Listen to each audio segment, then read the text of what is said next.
Likutei Sichos, Chelik Chava, volume 26, the second Sicha for Parshas Yisro.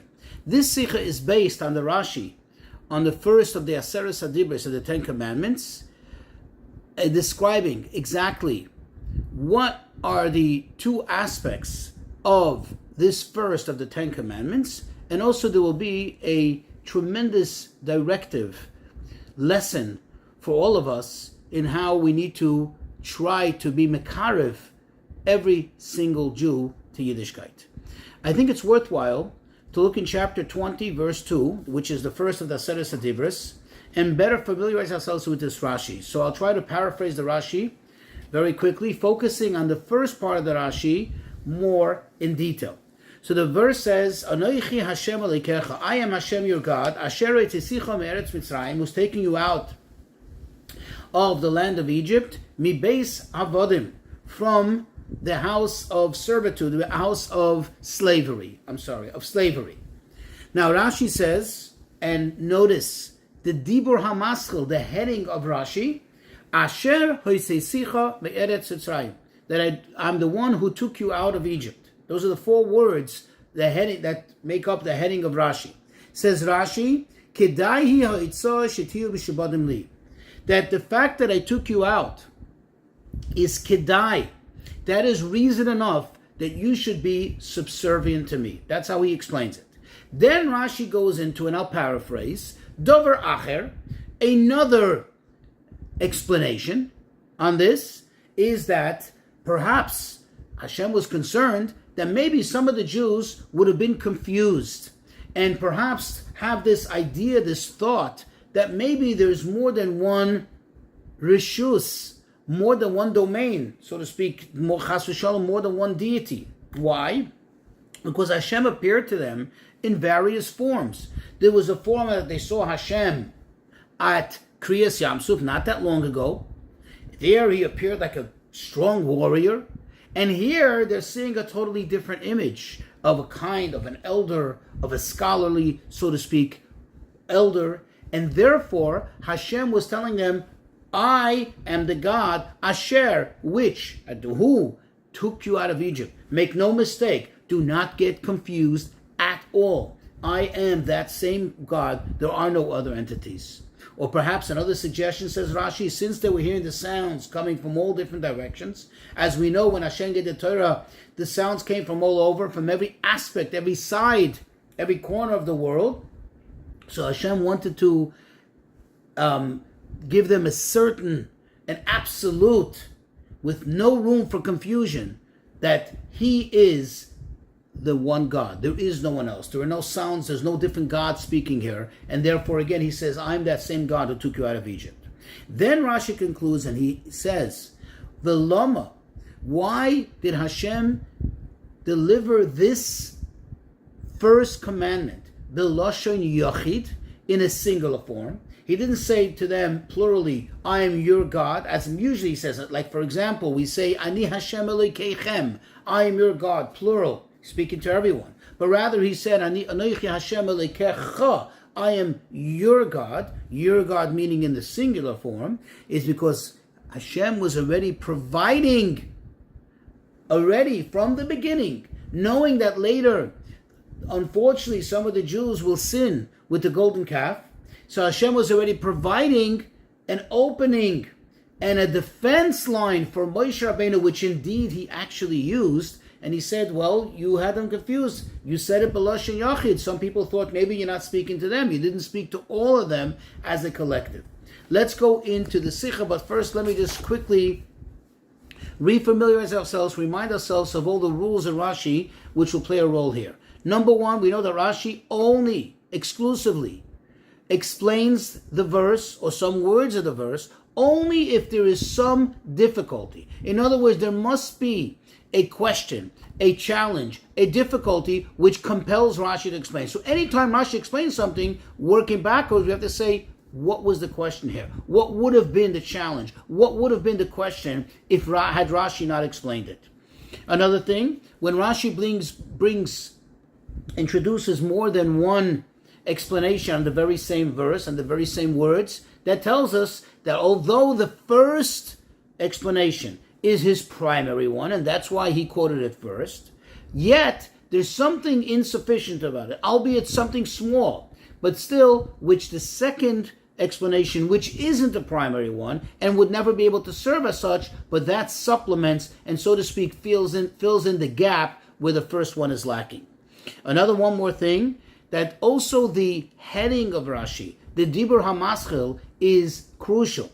In other words, that's very telling, and that gives us insight into exactly what Rashi is explaining to us, and in other words, gives us a better appreciation of what Rashi is really telling us, and of course what the question was, and therefore, like I said, the answer becomes more understood. So let's get into the Sichos. So like we said in the verse which says, I am Hashem your God, I took you out of Egypt, Rashi quotes the 4 words, Asher hoitzei Sicha me'eretz Mitzrayim, that I took you out of Egypt, as the Dibur HaMaschil, as the heading of Rashi, and he explains, as we said, Kidai hi hoitzah shetiu mishivadim li, that the fact that I took you out of Egypt is sufficient reason for you to be subservient to me. So now comes the questions. Number 1, what is the difficulty in this verse that compelled Rashi to explain it? It seems that everything is clear. Moreover, it would seem that there is no need to explain this fact that Hashem is saying, I'm your God because I took you out of Egypt. That actually makes a lot of sense. And it makes perfect sense. Because I took you out of Egypt, not because I created heavens and earth. Because I created heaven and the words earth, I am the God of everyone. But because I took you out of Egypt, that's why now I'm appearing to you and I'm telling you, Anoichi Hashem Elikecha, I am Hashem your God. In fact, this is nothing new. This has already been stated before. In fact, all the way in the beginning, if you look in Parshas Va'era, it says over there, Hashem says, go tell the people that I will take him out of Egypt, I will redeem them from slavery, and at the end, V'lokachti eschem li li'am, I will take you to me as a nation. V'hayisi lachem l'likim, I will be to you for a God. Even in our Parsha, as recent as just in the actual narrative that describes what happened since they arrived in Midbar Sinai, since they arrived there getting ready for Matan Torah, for the giving of the Torah, what does it say? Hashem said to Moshe, go tell the people, Atem re'isem, you saw everything that I did to Egypt, and how I carried you on the wings of eagles and so on, and I brought you to me, and now, Shemaya tishma b'koli, you're going to listen to my words, and you're going to keep my covenant, and you're going to be to me a nation, a holy nation. So, what is difficult here? It makes all sense. Hashem is just merely seems to be repeating what is already the obvious. I am your God because I took you out of Egypt. So why does Rashi feel compelled to explain it? Another thing. It would seem, another question, that the words Asher hoitzei Sicha me'eretz Mitzrayim, that I took you out of Egypt, seems to be a substantiation, the reason for why Anoichi Hashem Elikecha.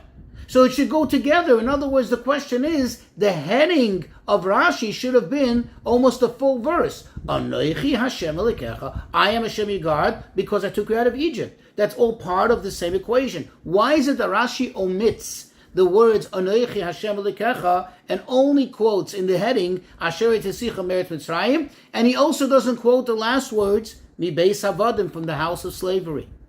Another question, typically, when you say such and such is a reason for whatever it is, typically Rashi says, al menas kain. The expression that he typically uses is, on this condition I took you out of Egypt.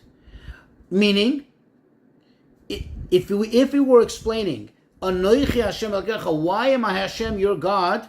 Because I took you out of Egypt, Rashi should have explained in his own words and his explanation of the verse, al menas kain, on this condition, or for this purpose, I took you out of Egypt to be your God. But yet Rashi doesn't say that. Rashi just says something totally different. He says, Kedai, it is a compelling enough reason for you to be subservient to me. As if this is a separate clause, as if this is a separate thing, not attached to the actual Anoichi Hashem Elikecha. In other words, it doesn't flow together with it. One more final question. What's this thing about being subservient to Hashem? Why does Rashi use this expression? Shetiyu mishubodim li. You should be subservient to me. Why did he just say that you should be my servants? Shetiyu avodai.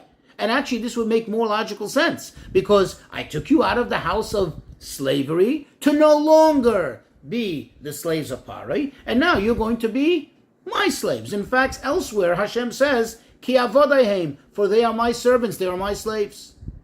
Says the Rebbe, the explanation in all of this, to bring this all together, everything will make perfect sense.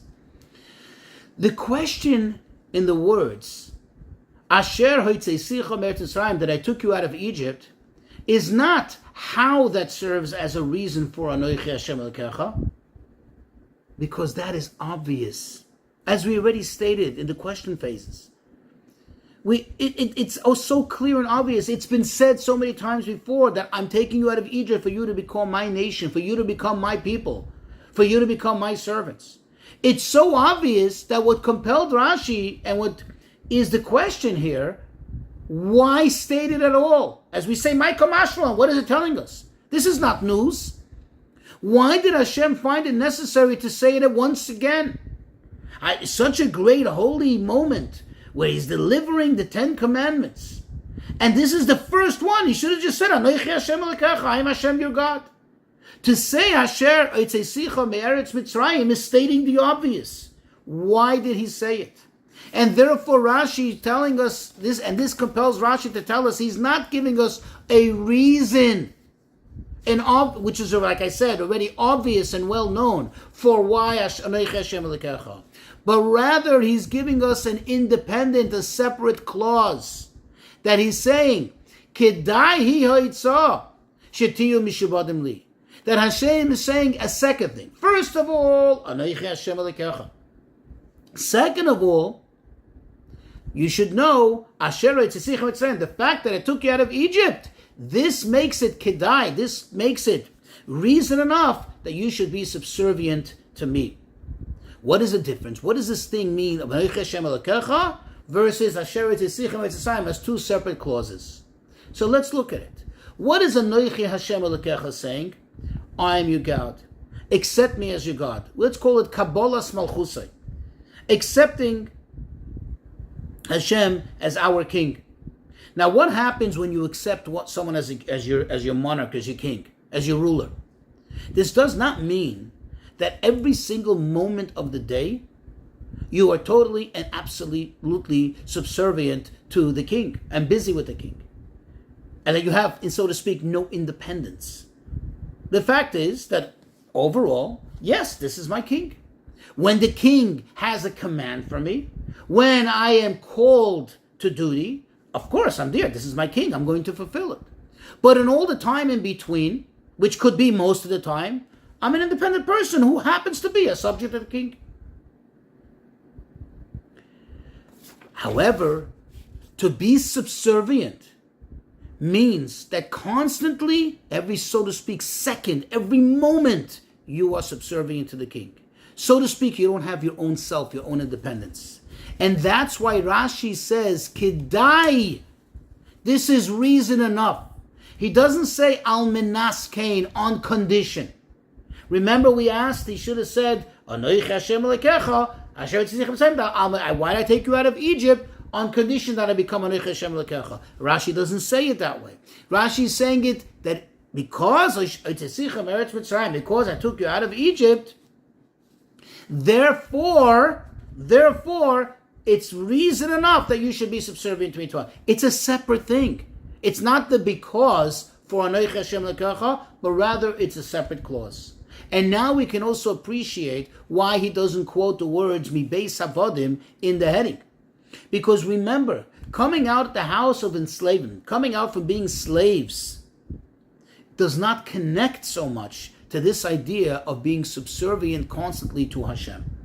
Because you think about it, even a slave who by definition is totally and absolutely bottle to his master, in other words, in a sense, he doesn't have his own self, so to speak, because he totally belongs to his master, but yet still, he does have some sort of freedoms, independences. For example, when his master has no work for him, when there's nothing for him to do for the master.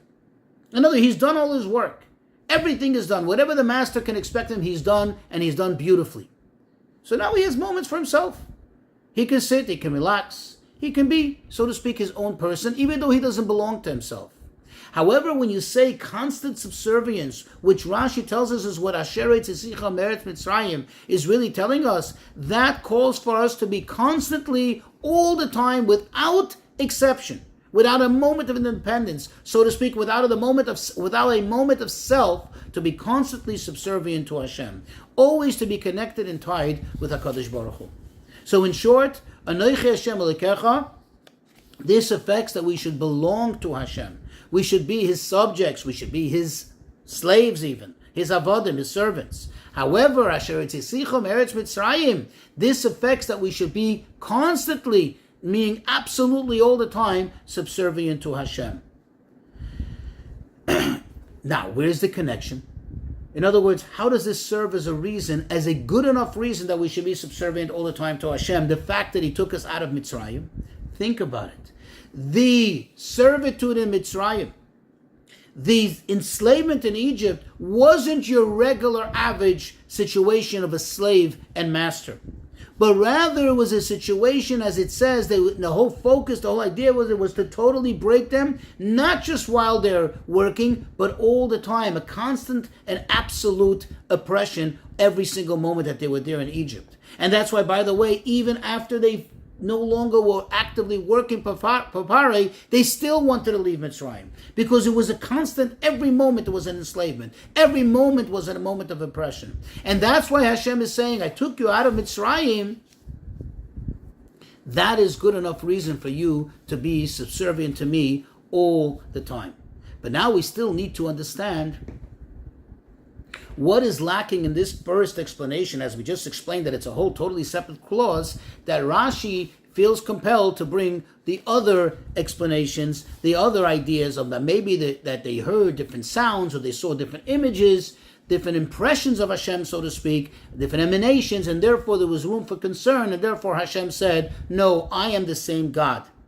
The answer is, because still, the first explanation doesn't explain one key word in the verse, and that key word is asher. Asher means that. I am Hashem the God that took you out. It should have just said, according to the way we just explained Rashi, I took you out of Egypt. That's a separate two clauses. But the moment you say asher, the one which, or the one who took you out of Egypt, it's connecting the two. The first explanation in Rashi, which is the primary one, which is the ultimate one, does not justify, does not explain seamlessly how the word asher fits in. And therefore there's something, albeit very small, lacking in the first pirush, and therefore Rashi feels compelled to say the second pirush, which Hashem was just reassuring him, hey, I am the same God, the same one who took you out of Egypt. And that's where the word asher, which does make sense, does play a role. Just to finish off, the Rebbe says from the conclusion of Rashi, in which you see that Rashi makes a point to tell us that Hashem specifically spoke to them beloshon yochid, in singular form, which is really grammatically incorrect here, because he was speaking to the masses. And later on, he also speaks to them throughout the Torah in plural. The answer is Hashem was looking out for which Jew? He was looking out for each and every Jew, but for which Jew specifically did he already now in advance provide a means of defense, a means of excuse, so to speak, for that Jew who was capable of walking away thinking, there's several deities, maybe it's not one, there's no oneness here, it's not so seamless, and then later chas v'shalom come to even making an actual avodah zarah. He could actually make avodah zarah, he made the golden calf. Yes, Hashem is concerned about that Jew and provides for him, to begin with already, an excuse in order to make less his culpability. And even though this can lead to all kinds of complications, because people can say, well, Hashem didn't speak to everyone. still Hashem was ready to, so to speak, run this risk in order to provide that one Jew, that problematic Jew, to provide him this opportunity of defense.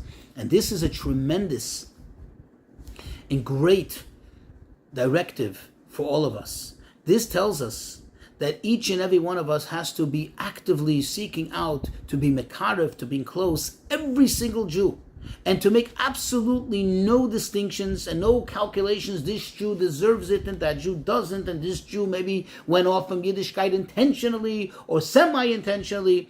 We see here that Hashem provided in the very first of 10 Commandments, which is the foundation of Yiddishkeit, the core of what we believe in, the core of serving Hashem. Hashem is telling us you need to be concerned about each and every single Jew, even that Jew that maybe on the surface doesn't seem to be deserving it. You have to look out for him. It says that ever by being concerned for each and every Jew, by looking out to be mekarev each and every Jew, we will certainly merit speedily the coming of Mashiach.